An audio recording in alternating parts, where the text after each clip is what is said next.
जम्मू काश्मीरच्या राजौरीमध्ये पुराचा हाहाकार पाहायला मिळतोय। पुरात तब्बल 500 वाहनं वाहून गेल्याची माहिती आहे। पुरामुळे घरं कोसळली आहेत। नागरिकांचं त्या ठिकाणाहून सध्या स्थलांतर सुरू आहे। जम्मू काश्मीरच्या राजौरीमध्ये भीषण असा हा पूर त्या ठिकाणी आलेला आहे। अनेकांची वाहनं वाहून गेली आहेत। संसारोपयोगी साहित्याचं मोठं नुकसान झालंय। अनेक घरांमध्ये पाणी शिरलेलं आहे। प्रशासनाकडून तातडीनं तिथल्या नागरिकांच्या मदतीसाठी यंत्रणा पोहोचलेली आहे। काही नागरिकांनी स्थलांतराला सुरुवात केली।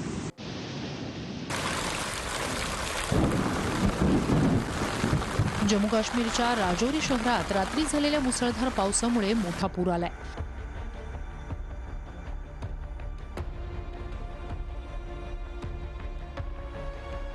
परिसरातील नद्यांनी धोका पातळी ओलांडली असून सर्वच नदी नाले ओसंडून वाहू लागले।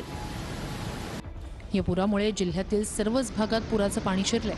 पुराच्या तडाख्यामुळे शहरातील काही घरं कोसळल्याची नोंद करण्यात आली। बेला बस स्थानकाचा सखल भाग पूर्णपणे पाण्याखाली गेल्यानं तिथे उभी असलेली अनेक वाहनं वाहून गेली आहेत।